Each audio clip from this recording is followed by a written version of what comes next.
Je m'appelle Josh. J'ai actuellement 20 ans au moment où j'écris ceci. Cette histoire s'est passée il y a presque 4 mois, lorsque j'ai déménagé dans un autre état pour commencer mon premier semestre à l'université. Mon aide financière ne couvrait pas le logement, alors j'ai dû me débrouiller pour trouver un logement hors campus. Heureusement, avec l'aide de mes parents, j'ai pu louer une petite maison pour 2 semestres. C'était une maison de plein pied, modeste, située à 2 pas du campus. Ce n'était pas la plus belle maison, mais c'était ce que je pouvais me permettre à l'époque. La plupart des gens qui vivaient dans les maisons voisines étaient bien plus âgés que moi, ce qui n'était pas surprenant en vivant hors campus. Mais il y avait ce type, 2 maisons plus loin, qui me mettait vraiment mal à l'aise. Je dirais qu'il devait avoir la 50aine bien entamée, voire la 60aine. Il promenait son chien très tôt le matin et venait frapper à ma porte pour me dire bonjour. Au début, ça n'avait rien d'inquiétant, mais il a commencé à faire ça tous les jours, ce qui a vite commencé à m'agacer. En plus de ça, il cherchait à entamer de longues conversations inutiles alors que je n'en avais clairement pas envie. Chaque fois que j'inventais une excuse pour écourter l'échange, il l'ignorait et continuait à parler comme si de rien n'était. Un jour, je lui ai dit que j'étais en retard pour les cours et il a décidé de m'accompagner jusqu'au campus. Il ne me lâchait que quand je rentrais dans un bâtiment. Peu importe ce que je faisais, il persistait. Si je répondais sèchement, il parlait encore plus. Si j'accélérais le pas, il marchait plus vite. Ça a duré environ 2 semaines, jusqu'à ce que je lui dise poliment que je préférerais qu'il ne m'adresse plus la parole le matin, car j'avais besoin de me concentrer sur mes études. Il a semblé comprendre, mais m'a lancé un regard rempli de déception. J'ai eu un peu de peine pour lui, mais je ne pouvais tout simplement plus continuer comme ça. Un autre voisin m'a dit un jour qu'il souffrait apparemment d'un trouble de la personnalité, mais qu'il n'avait pas d'antécédent de violence. Quand j'ai demandé pourquoi il s'acharnait particulièrement sur moi, le voisin m'a répondu que ce n'était pas à lui de décider qui vivait ici, que c'était au gestionnaire immobilier de trancher. Les semaines suivantes, je ne le voyais plus à ma porte, ni promener son chien.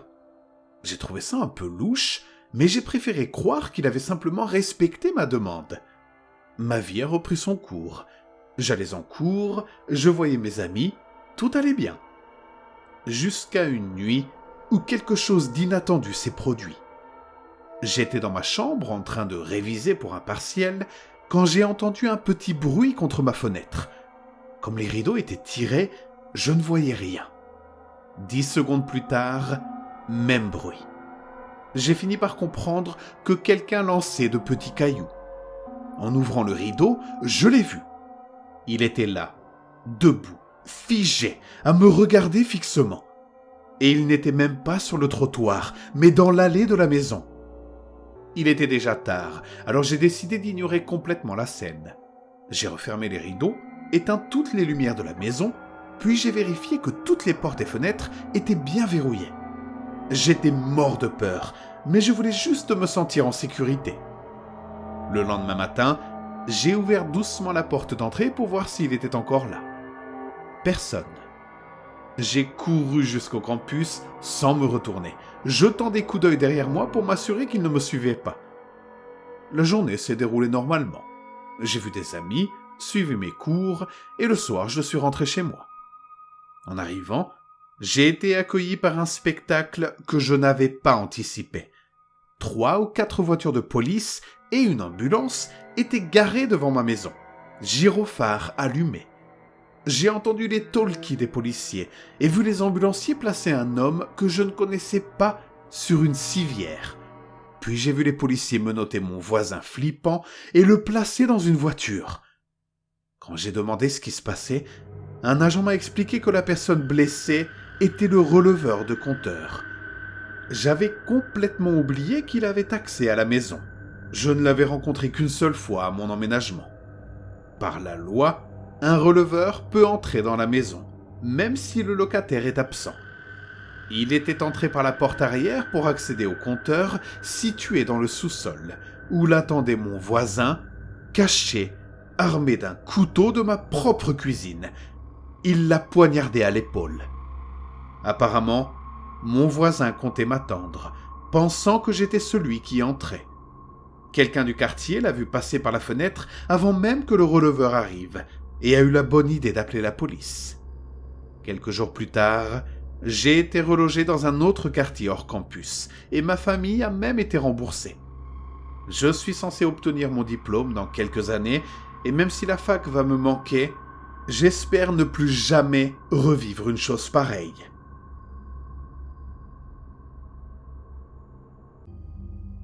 Il y a environ 2 ans, j'ai acheté une maison pour toute la première fois, à seulement 28 ans. C'était mon tout premier vrai investissement, on peut dire, et je n'aurais pas pu être plus fier de moi. Je travaillais dans l'industrie du divertissement, avec des célébrités et des influenceurs, donc je gagnais plutôt bien ma vie. La plupart de mes voisins étaient sympathiques, certains avaient des enfants, d'autres non, et beaucoup restaient un peu dans leur coin. Chez moi, c'était juste moi et mon chien, Milo. Milo, c'est un dogo argentino tout blanc, aussi grand qu'un petit cheval, avec une mâchoire assez puissante pour arracher un membre. Autant dire, bon courage à celui qui voudrait s'introduire chez moi pendant qu'il est là. La première semaine après mon emménagement, j'ai rencontré une de mes voisines qui m'a accueilli avec le classique « Bienvenue dans le quartier », suivi d'une fournée de cookies au sucre. Le genre d'accueil qu'on voit dans les films quand quelqu'un débarque dans un nouveau lotissement. Elle s'est présentée sous le nom de Brenda, m'a dit qu'elle habitait un peu plus haut dans la rue et que c'était un plaisir de faire ma connaissance. Une gentille petite mamie, adorable, avec un cœur en or. Elle a ajouté que ses cookies étaient faits maison avec sa propre recette. Étonnamment, j'étais allergique à la farine de blé, mais je ne voulais pas paraître impoli en les refusant. Je les ai simplement posés sur le plan de travail de la cuisine en me demandant si j'allais les jeter ou les donner à quelqu'un dans le besoin. À ce stade, j'avais déjà tout installé et j'ai décidé d'inviter quelques amis d'enfance à venir fêter ça autour de quelques bières. Il était déjà 21h et comme je devais me lever tôt pour le boulot le lendemain, je savais qu'il ne resterait pas longtemps. Une fois arrivé, on a regardé un match de foot à la télé, mangé un bout et on a juste profité du moment. À un moment, on discutait tous ensemble, un verre à la main, quand j'ai vu Milo me fixer dans une position étrange. Je lui ai lancé en rigolant « Qu'est-ce qu'il y a, mon grand ?» Il a poussé un petit gémissement et s'est couché. Là, j'ai tout de suite senti que quelque chose n'allait pas. J'avais Milo depuis presque 5 ans et jamais je ne l'avais vu se comporter comme ça.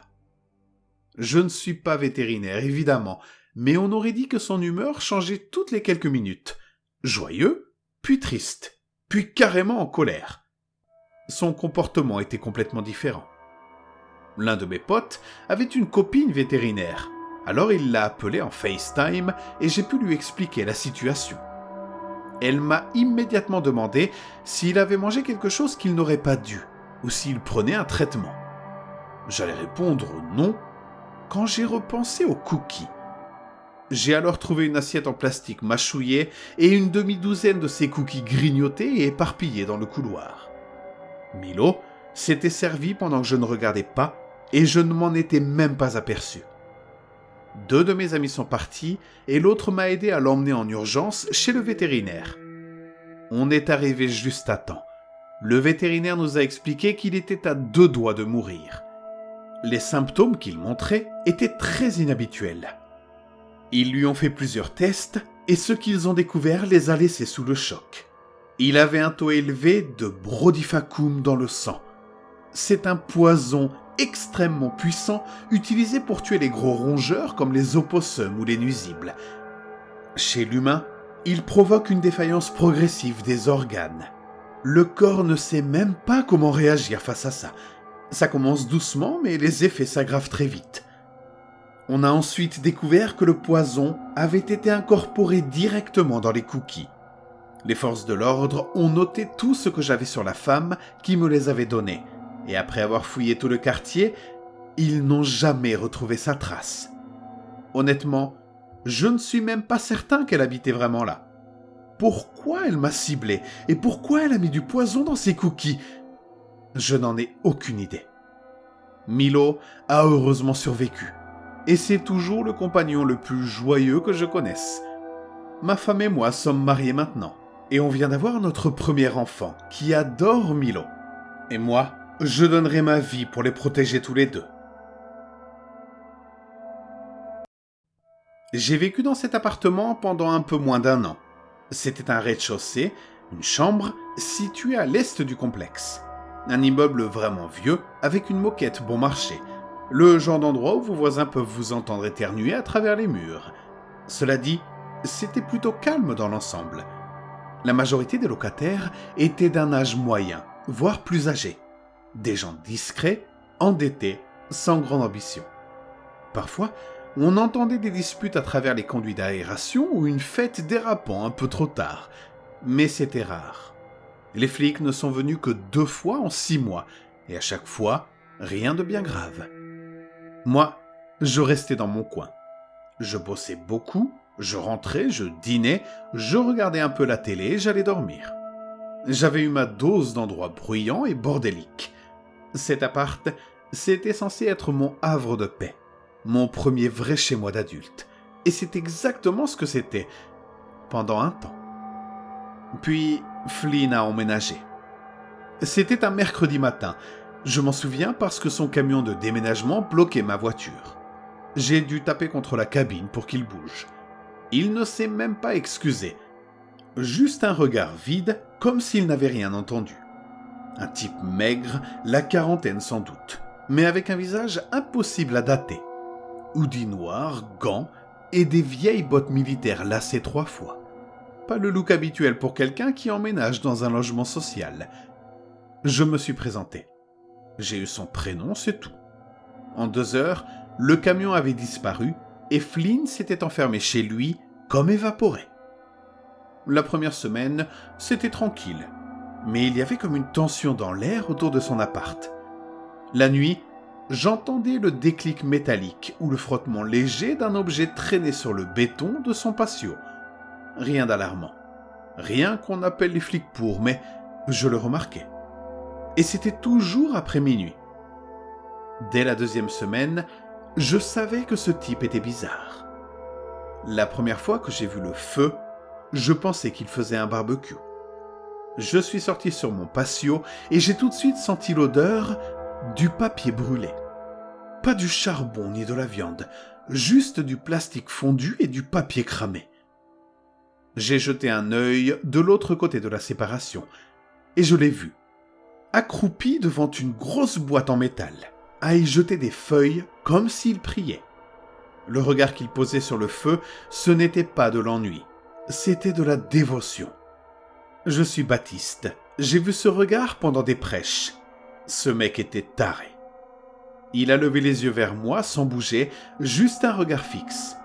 Puis lentement, il a mis un couvercle sur la flamme, extinction immédiate, et il est rentré. Je n'ai presque pas dormi cette nuit-là. Quelques jours plus tard, Flynn a commencé à traîner quelque chose sur son sol vers 2 heures du matin. Un bruit de glissement lent et lourd, comme un meuble qu'on déplace centimètre par centimètre. Le radiateur au mur commun vibrait à chaque passage. J'ai commencé à tout noter dans un carnet. Pas que je pensais qu'un crime avait eu lieu, mais j'avais le pressentiment que ça viendrait. Puis, l'apparition du SUV. Un Suburban noir mat sans plaque. Vitre teintée façon miroir. Les types qui en sont sortis ne ressemblaient pas à des dealers. Pas de chaîne, pas de tatouage. Costume parfaitement repassé, rasé de près, geste précis. Ils ont frappé une fois, puis sont entrés. Pas de discussion, pas de bruit. Juste des bruits de pas et de meubles qui grincent. Ils sont restés 2 heures. Puis ils sont partis comme ils étaient venus. Coordonnés comme à l'entraînement. Ils sont revenus 3 fois en 2 semaines. Un matin, je croise Flynn aux boîtes aux lettres. Je lui demande s'il s'installe bien. Il ne lève même pas la tête. Il marmonne un « ça va » et s'en va. Je tente une dernière question sur le SUV. Il s'arrête, se tourne vers moi et dit « Si j'étais toi, je m'occuperais de mes affaires. » Pas agressif, pas menaçant, juste un avertissement, et très clair. J'ai reculé. Ce gars avait clairement des connexions que je ne voulais pas titiller, mais je n'ai pas pu m'en empêcher.